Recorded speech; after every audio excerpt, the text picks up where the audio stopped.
Okay, so we just went through national sovereignty.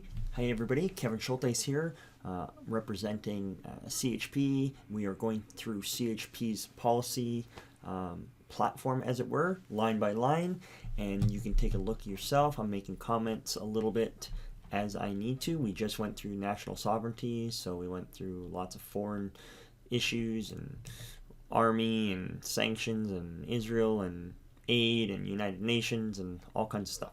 So now we are going to go through national prosperity, right, and what that means. So we're going to zoom in and start going through there. Okay, we affirm that the earth is the Lord's and the fullness thereof, and economic prosperity is a blessing from the Lord. It is also a representative. Prosperity also comes from the results of man's hard work and good work of the land, using land and intellect and gifts and resources, and its biblical principles that of loyalty and honesty and things like that, and thriftiness and being prudent, being resourceful, working collaboration with your community, that brings about prosperity, right? So we need to work on that, and there are biblical principles that I highly encourage for us to actually get back to, which we've been neglecting, which has been just destroying our economy. So I'm huge on biblical principles to run our economy, which is great, because we've gotten away from it and it has destroyed our economy, right? We are accountable to God for our stewardship of our things. We are supposed to pass on to succeeding generations things that are in good condition, our nation, our land, our resources. We are supposed to be fruitful. We are supposed to bear fruit and be able to serve others with our fruitfulness as well. And we talked about some of our foreign aid in the previous video. And this is where we need to make sure we take care of our own economy properly and be good stewards individually and kind of federally as a group. And as a group, we need to encourage individual stewardship to be proper, and then out of that abundance we can also serve. And even when we're not so abundant, we can still serve, but when you actually have more abundance, you can serve more people, right? Private property, this is huge.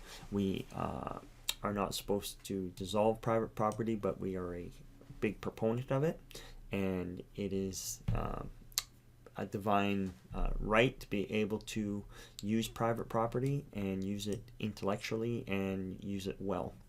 So we are huge proponents of that I agree with. We affirm that man operates within various spheres of responsibility, and they can overlap or be shared. Private enterprise by individuals or groups have distinct and different functions, and we must respect each other. Fair enough, right? Duty of government. Government should be concerned with upholding the dignity and God-given rights of man.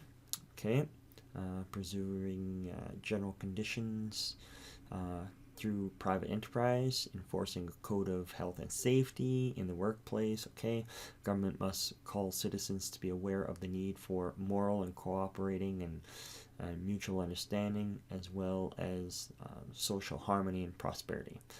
So yes, we can help create that culture within the individuals. Okay, fair enough. Functions of our government. We affirm that the primary function of government in the marketplace does include providing a sound system of currency. This is huge. I could go on forever about talking about that. Ensuring accurate weights and measurements, prohibiting fraud, theft, and violence, collusion, punish those of those that try to manipulate that, and whether it's through contracts or other things. This we could talk forever on. I could talk on. This will be a huge talking point for me. We need to be, as a federal government, we need to I think it's not listed here in this particular one, but I think we need to get back to the gold standard. We need to adjust our taxes. Yes, taxes. I think taxes are just legalized theft. But I do believe they do have a role and a place to play in our system, but we actually have to do everything we humanly can to minimize those as well, and keep money as close to the problems as possible, and to keep problem-solving abilities as local as possible versus the opposite federally. You actually start getting into huge inefficiencies when you start trying to solve everybody's problem from a federal standpoint, from a big giant central government standpoint. Historically doesn't work out.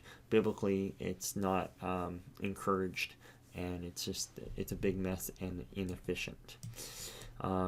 Responsibility of free enterprise. We favor free, responsible enterprise and free market economy because it works biblically the best, where it rewards good stewardship and freedom, right? It says here, by free enterprise, we mean the freedom of individuals and groups to initiate, own, and manage business undertaking. By responsible, we mean that such undertakings should be accompanied by social and moral responsibilities, which may need to be encouraged and enforced by government. So, you want to have good, responsible businesses that don't take advantage of your workers and things like that. And the Bible speaks actually a lot about business owners making sure they treat their employees correctly. Even if they are in their due right to behave a certain way, there is also kind of the general principles of being able to serve people properly. Monopolies, businesses should not be overregulated. However, we recognize that economic power, political power are inseparable, and that the state must be able to mitigate monopolies and such. Okay, fair enough. Things can't get too out of control if left, but we should try to minimize government interference. Try to keep central government as small as possible. Supply and demand, reasonable free market, meaning you can free market should be able to fluctuate in supply and demand. When there is high demand and low supply, well, prices should be higher, but then that encourages others to get into the market to improve technologies and find additional resources or change the economy. Right? That's actually a good thing.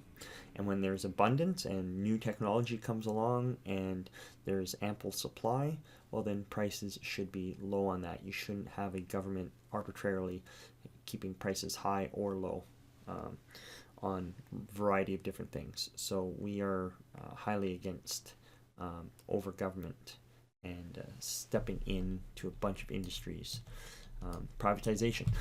Government should participate in the production of goods or services only if they are definitely required in the public interest, and private enterprise is unable to, or unwilling to, or inadequately able to supply the basis. All government enterprises should be reviewed and determine if their sale to the private sector would better serve the public interest. So there is the occasional time that maybe a need needs to be taken care of sooner than later, or maybe it's being neglected, and you can have government step in and take care of those things, but they should be kind of last ditch attempt, and it should be reviewed often. And there should be policies where we actually try to privatize as many public corporations and crown corporations as quick as possible. Growing economy. We think the most efficient engine is a free enterprise, but we need to mitigate negative aspects such as the dehumanization or polluting, destruction of environment and stuff like that. That is not prudent, right? So we want to keep government interference to a minimum, and by tax policies, don't stifle free enterprise. Totally correct. And encourage research and development. That's why I said the supply and demand thing can be its own reward, right? If you invent a new technology to alleviate some supply issues, well, you should be definitely rewarded in that time that you can supply more efficient resources or a different resource. Labor and employment. We affirm human rights, should be governed by moral dignity issues and stuff like that. People should use their unique gifts and talents. Good. Government should not use its influence to strive for egalitarian society where everyone is functional, positionally, and material equal. Okay, this is huge right here. We do not believe everybody should be equal. You should have equal opportunity and rights as much as you work for them.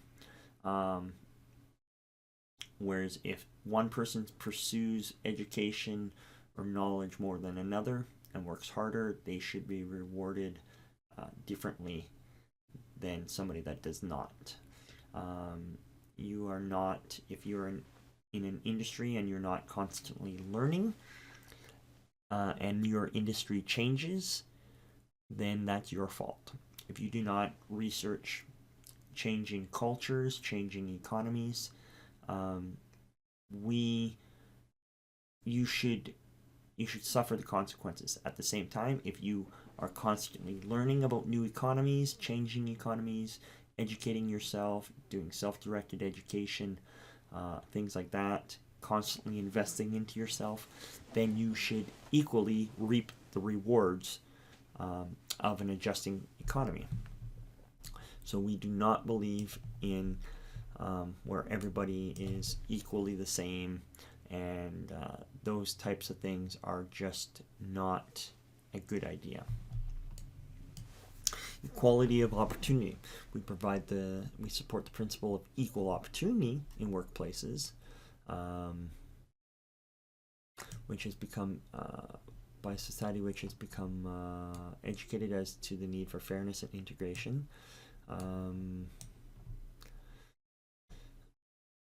Let's see, guidelines for fairness would include equal opportunity for all people, qualified to do the job respective of race and color and gender, and reasonable allowances for one's religious beliefs should they arise in conflict to work. Okay. Government as employer. Employment in government should be on the basis of merit, with due consideration given to the physical and psychological differences between men and women. So different roles there. Government should set an example of fair benefits, hiring practices, and wage rates through its own hiring of employees. And it should observe Sunday where practicable as a day of rest within all its offices. Okay, so suggesting Sunday being a day off for government workers and whatnot. Wages, fair enough. Wages agreements between employers and employees should be morally and legally binding once made. Wages are part of an agreement where each has a responsibility before God. For fairness and integrity, we support the principle of equal pay for equal work. However, pay equality should not be a matter of government interference, but an issue to be resolved through bargaining if inequalities exist. Private companies should not be compelled to pay wages according to formulas determined by others. So, wages.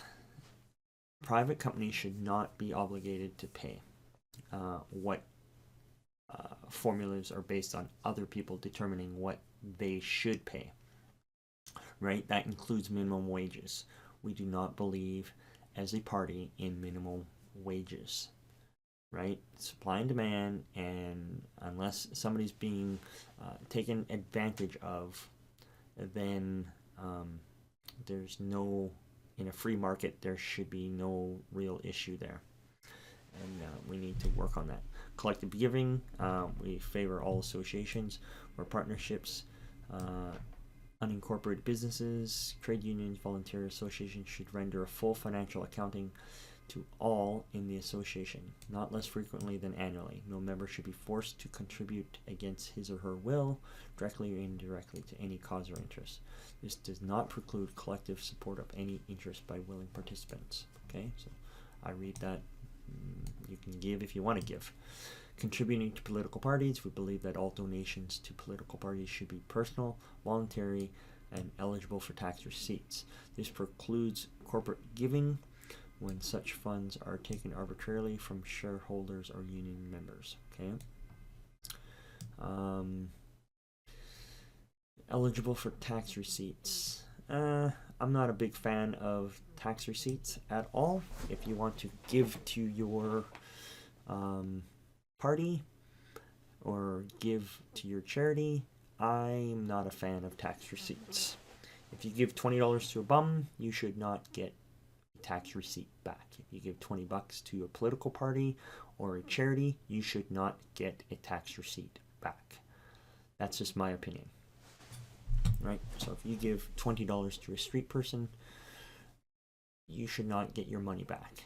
If you give $100, $1,000, you should not get your money back, regardless of whether it's a political party, a charity, a church, or a street person.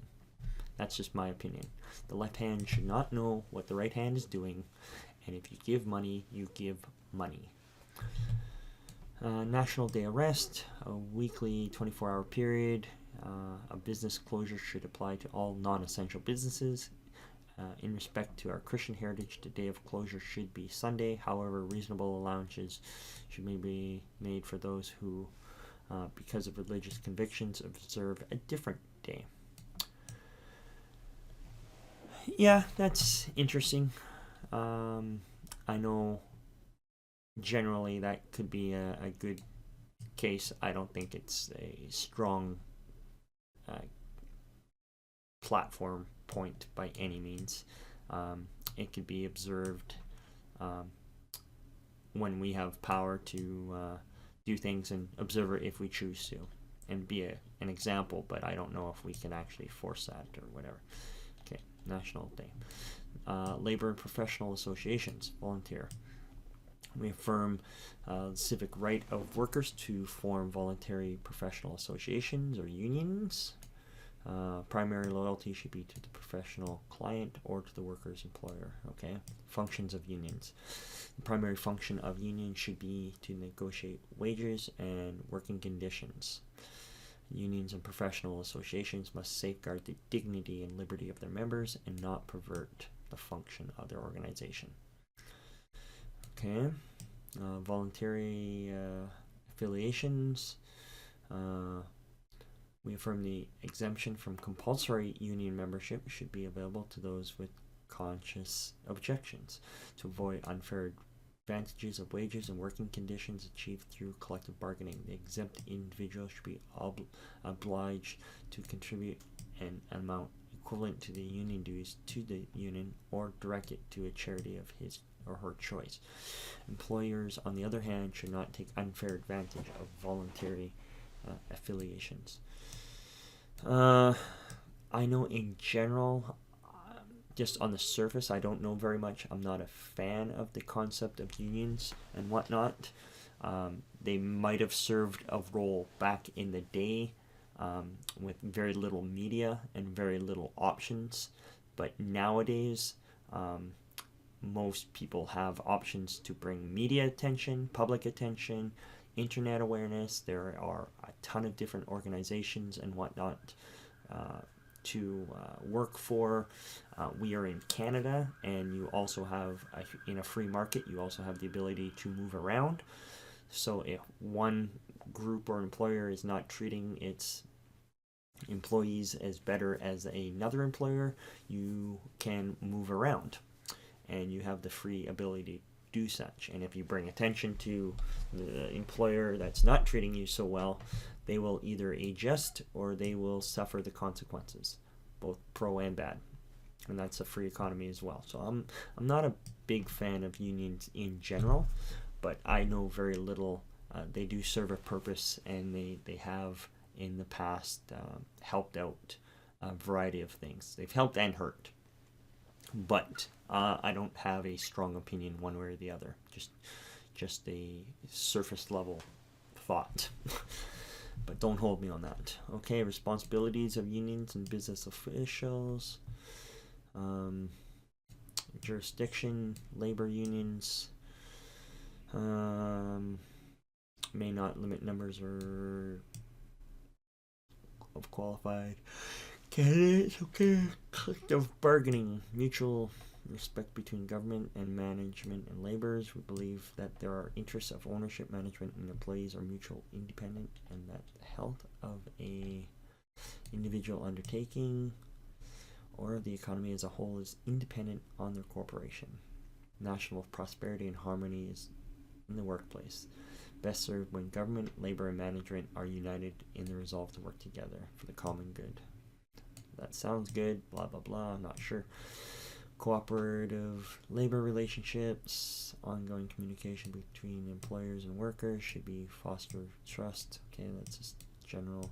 Essential services, military, civil, and those involved in essential services such as police, post office, all those concerned with the operation of the courts, fire, aircraft control, hospital workers shall not withhold their services. The overriding concern for national stability and public safety warrants such prohibition. So that's saying certain essential services cannot go on strike and withhold services. Okay, so we're getting back to still policy number 3, business and whatnot. So we're at 3.5. This is part 2. The first part was a little on the long side. So here we go, reading some more and injecting some thoughts into this as we go. Some of it's just fairly general jargon, and business and finances is one of my more favorite topics. So I will have to get into some of these in a little bit, and maybe I'll comment as I edit afterwards as well. So, important independent businesses, importance. We regard the independent business enterprise, including agricultural, as a backbone, a private free enterprise, and as the chief source of new employment. Yes, so small businesses typically are the number one best way. Business is the number one way of building an economy. No ifs, ands, or buts. No government, this is a pet peeve of mine, no government makes jobs. I'm sorry. Outside of government jobs, which are terrible, and you want very few government jobs, you want to make an environment so that people in a free enterprise system build their own jobs or build businesses that grow that then need workers. Businesses build jobs. Individuals build jobs. Governments do not make jobs. So if you have a government promising you jobs, you want to run away. And that includes the CHP. I hope to strip this concept out of our vocabulary. And I'm against any person that says, oh, let the government make jobs. Government can do bad policies to destroy jobs and opportunity.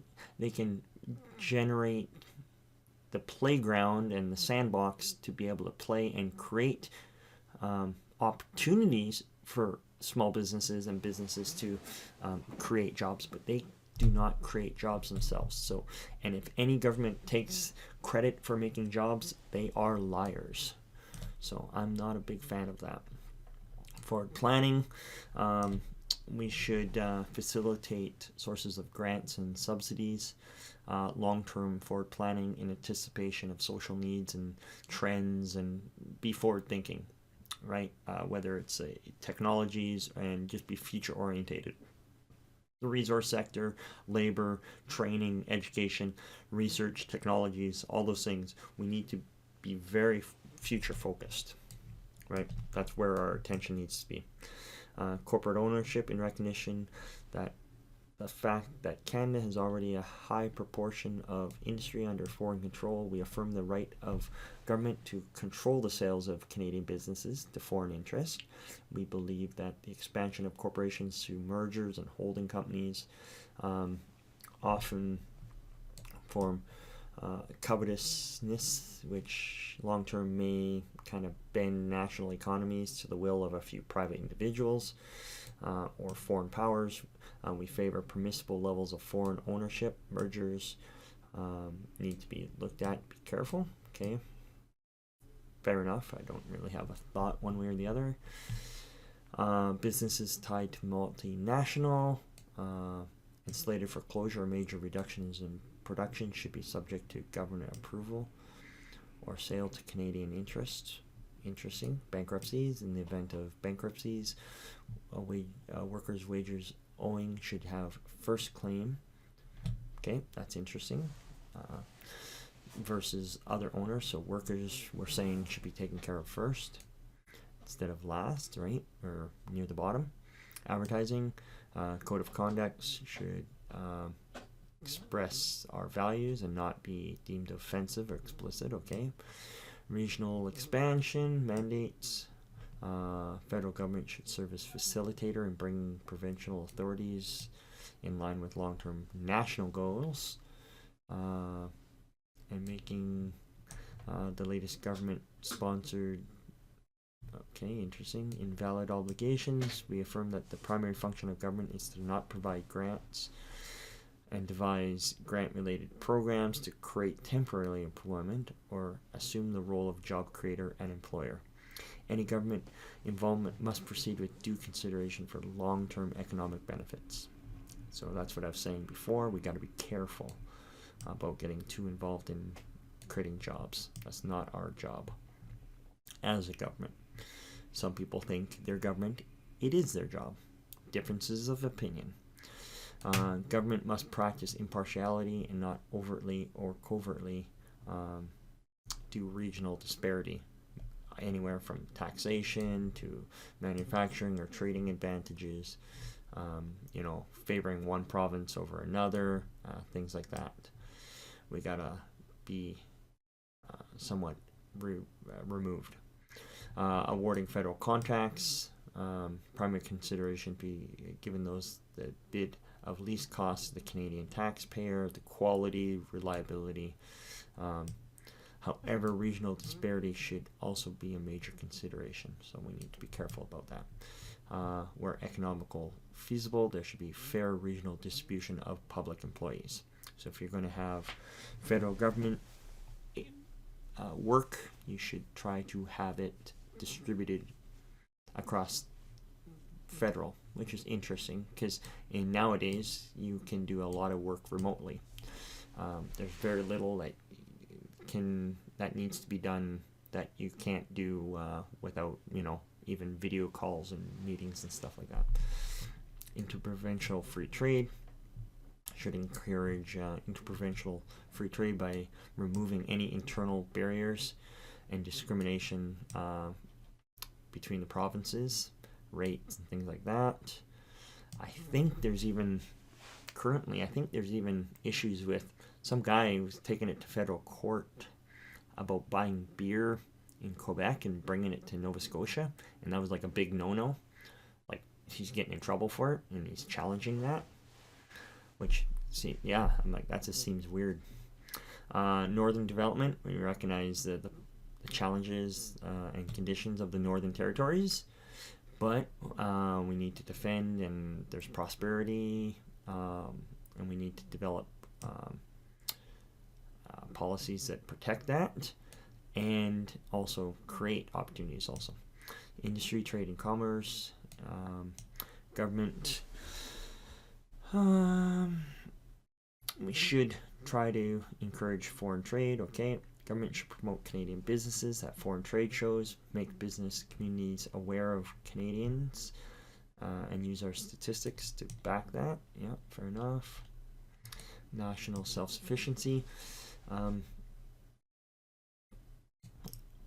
where we should be as self-sufficient as much as possible if we can. International trade, we should strive for international exchanging of goods and services, elimination of tariff duties in as far as economic stability and national security are not threatened.